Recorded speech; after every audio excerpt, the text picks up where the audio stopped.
everyone. My name is Haley Bacon. I'm a licensed clinical social worker and a bereavement counselor at the Hospice of Charles County with the Chesapeake Life Center.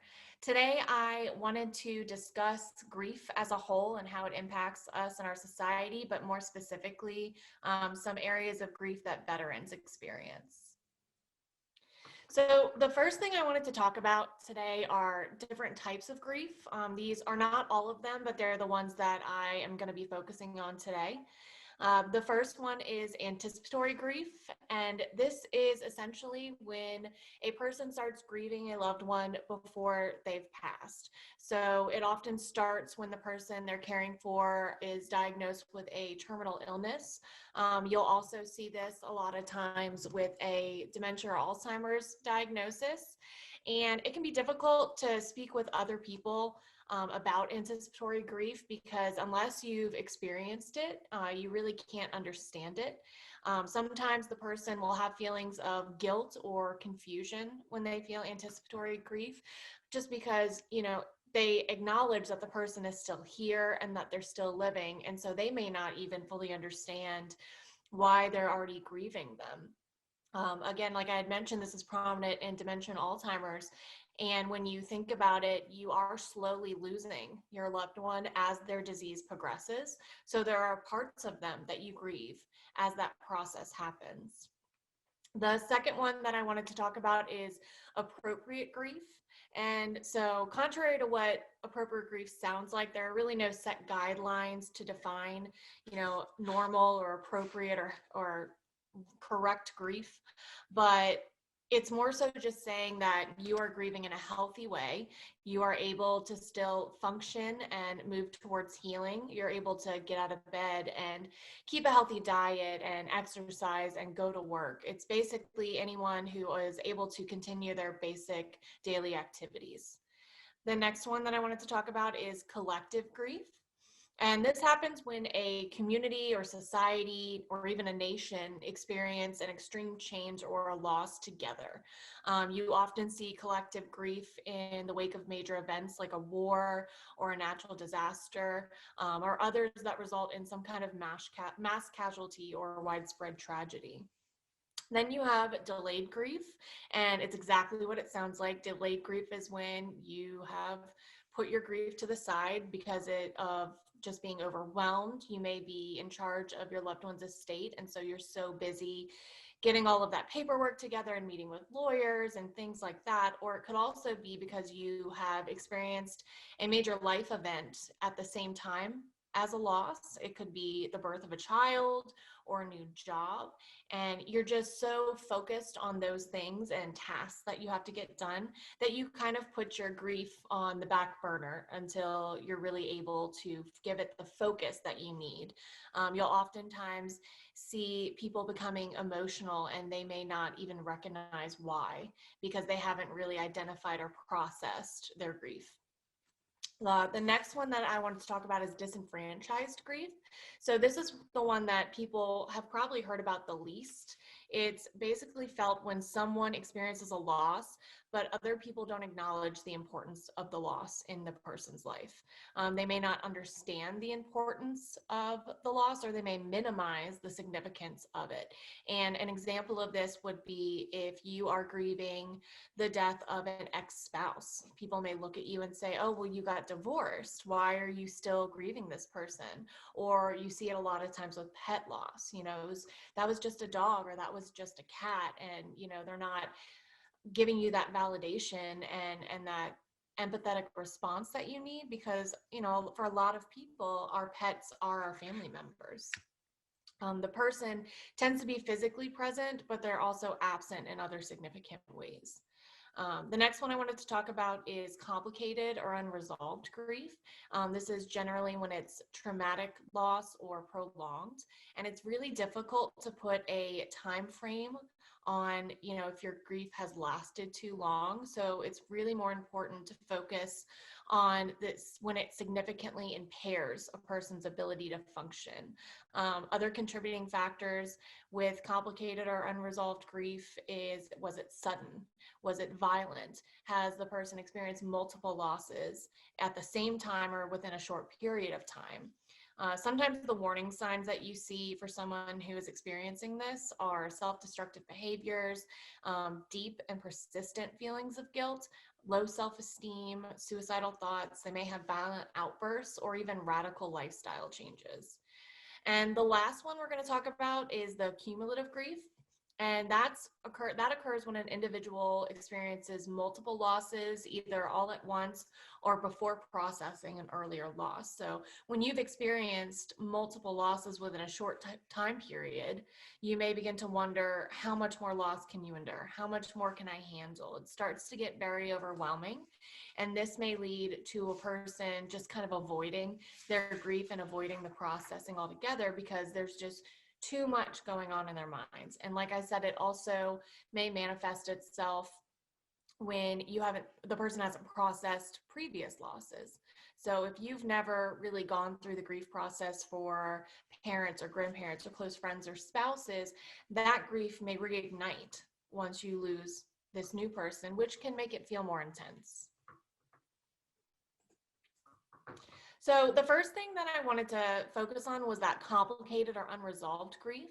So some of the behaviors and thoughts that people may have are obviously that denial aspect of it. And it's too overwhelming to think about. I'd rather just pretend that the person is on vacation or at work or even in the next room. The avoidance of the feelings altogether, grief is very painful. No matter how you process it, no matter how you think about it, it's going to be painful. And sometimes if people can't handle that, they just avoid it altogether. Anxiety and or depression, that isolation or withdrawal piece is a big one. They may obsess over the person to the point where they are unable to think about other things. So that is when it's just all consuming. Engage in destructive behaviors such as drugs or alcohol. Feel a loss of identity or that life isn't worth living. So that's very dependent on the relationship. For instance, say they lost a caregiver and they were a caregiver for that person, and maybe they were a caregiver for a year or 5 years or 10 years. That becomes an identity for a lot of people. And the loss of that makes you kind of question sometimes, all right, who am I now? What is my role? What is my future going to look like? Thinking that they could have prevented the death. That's the irrational thought patterns where, oh, if I had just kept them here 5 minutes later, they wouldn't have gotten in that car accident. Or, if I had noticed that they were sick 2 years ago with a cold, maybe they could have caught the cancer then. And it's just that unrealistic thought patterns, because when you don't have a reason for something, sometimes you want to create one and you may put that on yourself. Think that they did something wrong which caused the death to happen, or wish they died along with the person. And this could be suicidal thoughts, but it could also just be wanting to be with them. This person was so important in my life. They were my main strongest support system, and I just want to be with them.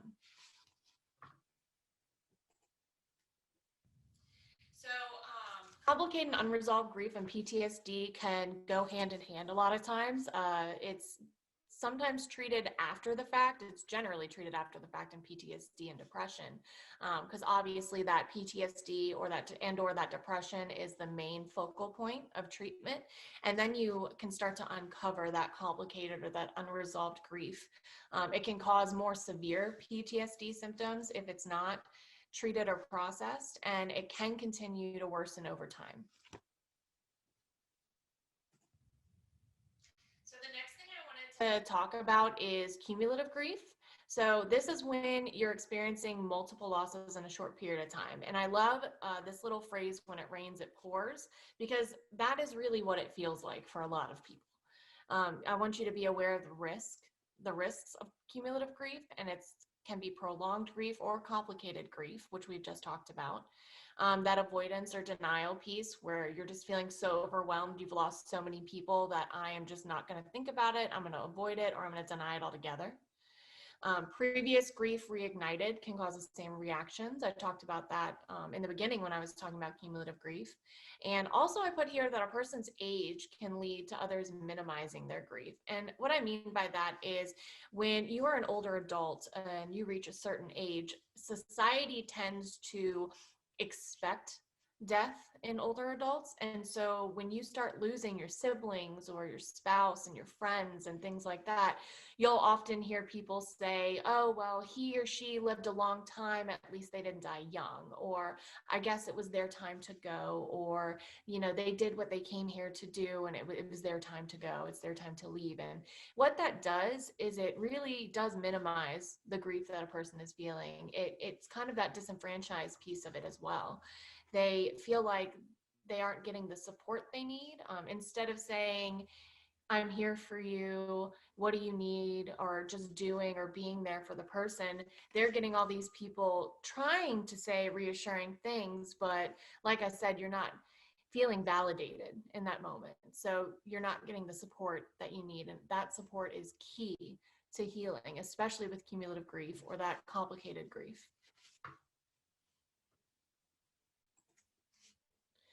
So I want to talk a little bit about survivor's guilt. This is very prominent in the veteran community and our military community. Some of the symptoms that you may notice are nightmares or insomnia, flashbacks, apathy, that anger and irritability piece, and also violent impulses. Some veterans that I have worked with in the past have said things like, I should have been there. And a lot of times you'll hear that when maybe they were sent back from their deployment early due to an injury, and then their unit goes out and one person or multiple people die, and they felt like, I should have been there. I should have been with them. If I shouldn't have, even if I couldn't have saved them, I would have died with them, and that's how it should have been. I also hear that obligation to return once they're home just for regular reasons. Okay, their tour is over, but they feel like they have left the people behind and they want to go back. The should haves or could haves are big. I should have done this. I could have done that. Just thinking about all the things they could have said or done differently or planned for, when in reality, you couldn't have prevented these things. Some things that you can do to cope with the survivor's guilt. The number one is forgiveness. And this can be forgiveness of yourself. It can be forgiveness of the person who has died. It is not easy. It is also not always rational. You don't always have to forgive yourself. Maybe you didn't do anything wrong, but if that helps you process and it helps you cope with that, because the thing about survivor's guilt, the thing about guilt in general, is that I can sit here all day long and tell you why you shouldn't feel guilty with that, about that. But if you don't accept that as a reality, then you aren't going to believe it. The next one that's on here is accept and allow feelings. It's very important to just allow yourself to grieve however you need to, whether it be crying or punching a pillow or screaming or getting therapy, any way that you can accept the feelings that you're having and feel them in a way that's going to help your healing process. The next one I have on here is connecting with others. You may not feel comfortable talking to your friends and family about the things that you've experienced or about the survivor's guilt. So finding someone else who is maybe an outside third party or even another person who's experiencing survivor's guilt or who had gone through a similar trauma, just being able to connect with other people, even if it's through a support group, can really help you feel understood and validated and not so alone in it. Using mindfulness techniques is also important. You can find different kinds of apps that can help you with this. It'll just help you calm your mind and really focus and gather yourself. Practicing self-care is very important. We're going to talk about that a little bit later in this presentation. It doesn't have to be this big extravagant thing. Self-care could just be making a doctor's appointment. It could be, doing some laundry that you haven't done in a while or cooking yourself a healthy meal. Helping others. Some people find comfort in helping other people just in a general sense, or even volunteering for an organization who helps people with things that you have gone through. Counseling. I know counseling isn't for everyone, but it can help. And if you feel like you're stuck and you're not getting what you need from the people in your life and you're really struggling to move forward, then counseling can really be an effective tool. Like I said earlier, you can also look into support groups if one-on-one counseling isn't for you. And then the last one I have on here is to remind yourself that you did the best you could given your circumstances at the time.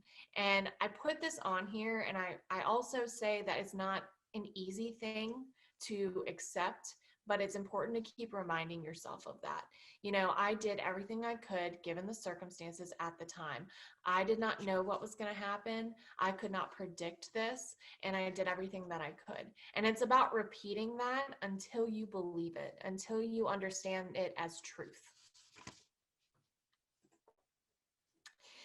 So I titled this How Our Minds Fill in the Blank, and I have a couple of things up here like PTSD, anxiety, trauma, and fear. And it says the emotional significance of your grief experience may be the most available and vivid for your brain. It therefore immediately fills in the blank. From this thought, you may begin to have feelings of dread and panic. So the best way that I can explain this to people is if you have experienced a trauma or you have really high anxiety, really struggling with PTSD or even that fear aspect, even if you've witnessed a traumatic death or you were just told about it, it's going to be the thing that's at the forefront of your brain. So it is going to spill into every aspect of your life. And the example that I tend to use with this is say that you're meeting a friend for lunch. That friend is 5 minutes late. You know, they didn't call you, they didn't text you to tell you they're 5 minutes late. You tried to call them and they didn't answer. So then automatically your mind starts filling in these blanks with where are they? Did they get in a car accident? Are they stuck on the side of the road? Did something bad happen to them before they left the house? And you just spiral down into this thought pattern when in reality, maybe they were just running late and they couldn't answer the phone because it was in their purse or it fell on the floor, or maybe they are parking in the parking garage and just don't have cell reception. And it's important to recognize when you're going down into that spiral of thought, and then you just rationalize it to yourself of what is probably really happening. So some common losses that I want to focus on is obviously the significant person. That's the person or people that you've lost. You'll also see a lot of pet loss. And then there are secondary losses. So the primary loss is the person or the pet. The secondary loss is everything else in your life with that person. So these are just a few examples. These are by no means all of them, but they tend to be the most common ones that I see. It's a loss of security, whether it be financial security or that familiarity of just having the person in your life every day, just knowing that they're there for you to lean on, to call, to spend time with. You also lose that relationship. So roles of being a spouse or being a child or being a friend or sibling even. You've lost that role, and so that also can hinder your identity at times. The support system is a big one that people lose. You know, I always talk about the importance of utilizing your support system, making sure that you are leaning on the people who give you what you needed. But what happens if you lost the person who was your main support? What happens if that was the person that you go to when you were struggling? It can be very difficult for people to trust others in their life with that role. And then you also may lose aspects of yourself, just the motivation to do anything, to get out of bed, to work, to exercise, to eat. And then that sense of purpose. I touched on that a little bit earlier. I always focus on caregivers a lot with the sense of purpose because, you know, if they were a caregiver for a significant period of time and that was their life, that's what they did. Now they have to rediscover who they are. They have to rediscover what they want, figure out what they enjoy and what they want to do with their futures. And that's not a small thing. That is very intimidating and it's very difficult. So some specific common losses for veterans is obviously that loss of their military comrade, and that can either be through combat or even through suicide.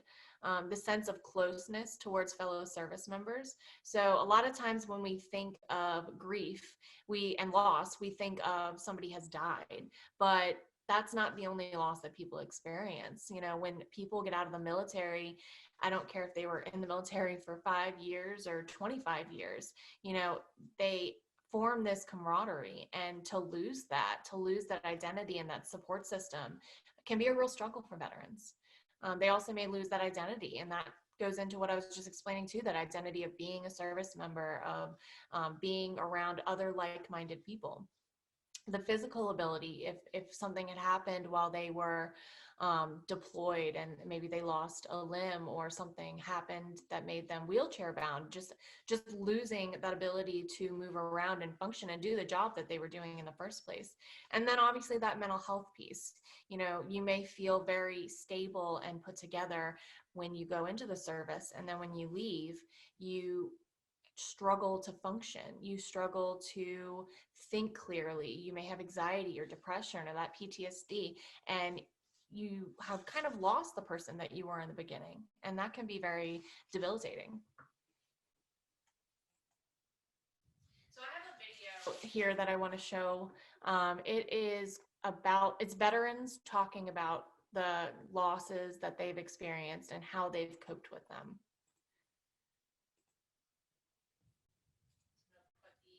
Titles on real quick.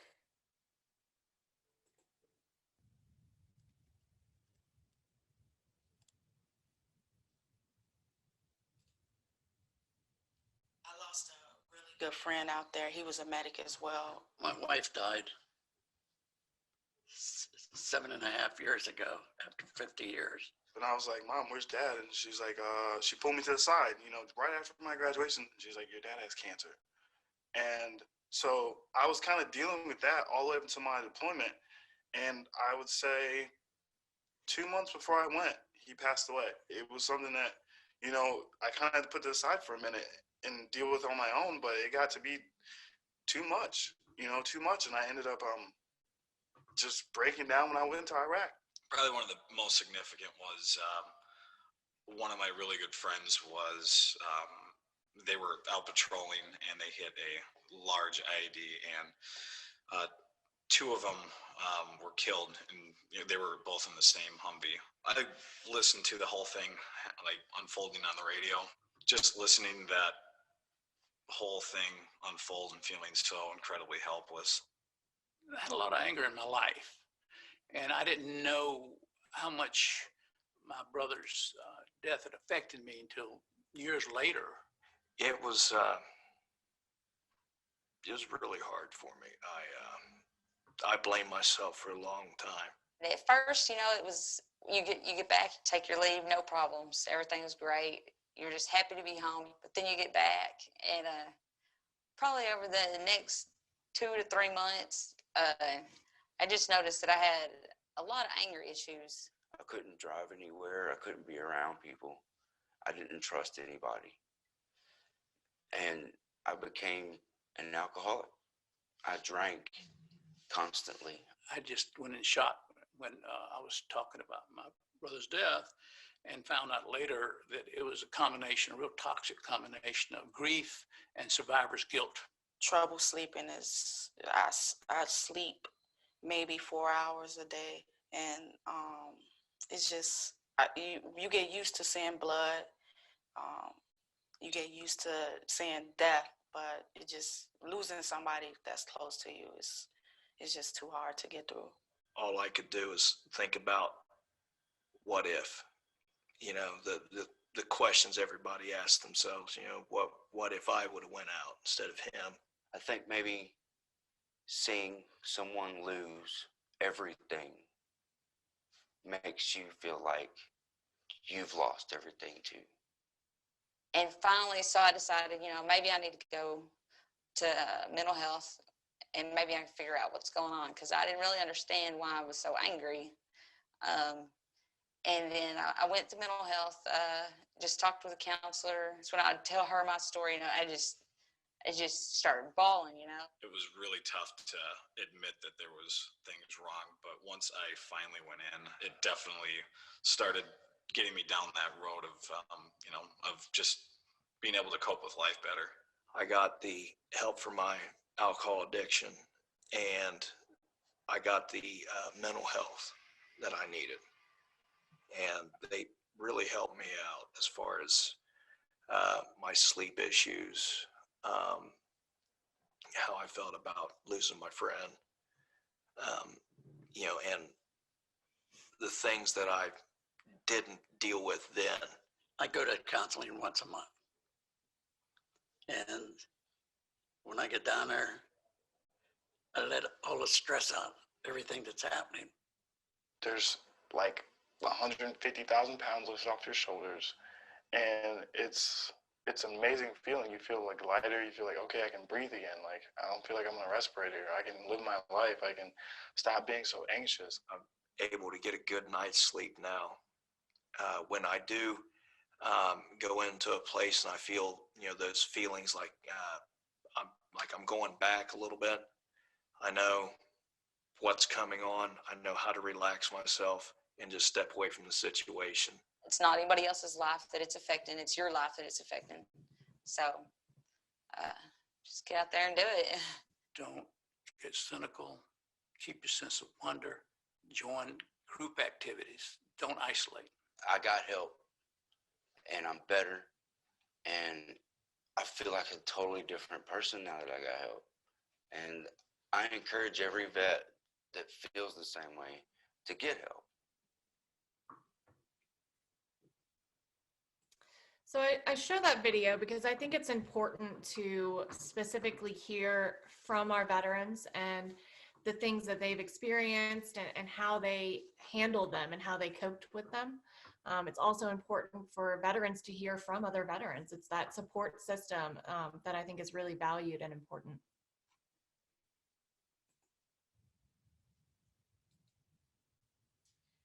So I wanted to talk a little bit about common reactions to grief. I know a lot of people think that grief is just emotional, but it's not. It consumes every aspect of you in some ways.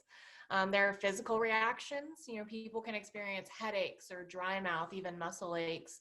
I hear from a lot of people that they suddenly have back pain and they don't even realize that that could be a physical reaction because, we only have so much space in our brains. And when it's consumed with that grief process, it is going to spill out into you physically. It can start to make you just feel sick and run down.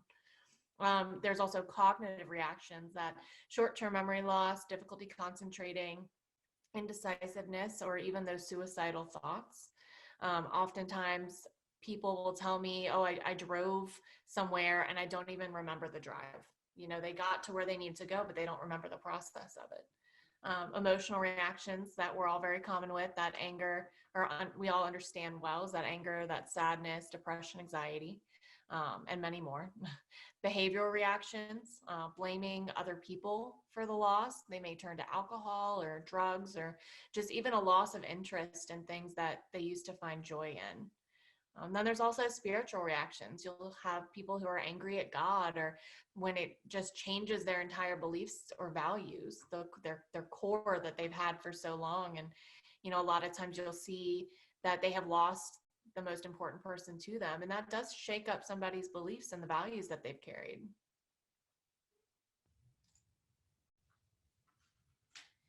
So last thing I want to talk about is self-care. And I mentioned it earlier. I said we were going to get more in depth about it. And I think that it's really important to put yourself first in a lot of ways when you're grieving, and figure out what you need to do to heal. What are you lacking in self-care? What can only improve? The first one I have on here is listening to your body. If you need to cry, then make sure you cry. If you need to sleep, then sleep. If you need to talk to someone, then seek someone out, a counselor or a close friend. If you need to reminisce about your loved one or loved ones, then make sure you take the time to do that. It's important as a griever for their process that you go with the flow and you listen to what your body and your mind is telling you. Lower your expectations for yourself. You can't expect to run at full capacity for a good amount of time. Give yourself a break and don't expect to perform as well as you did prior to your loss. People often say, when am I going to get back to normal? And I always point out that, it will never be the normal that it was when this person was in your life. It's going to be a new normal. It's going to be something different. It doesn't mean that you as a person completely change, but obviously aspects of you and things in your life are going to change when you lose a significant person. I also, when I'm talking about expectations, I tell people not to have expectations for their grief process. I don't know how this happened, but somehow in our society, people put so much emphasis on the first year. You know, it's the first birthdays, the first holidays, the first anniversaries, the first anniversary of the death, even. And they're like, I just have to get through the first year, and if I can just get through the first year, then I'll be okay. And a lot of times, what happens is it's the day after the 1 year anniversary of the death, and they still feel like they did yesterday or a week ago.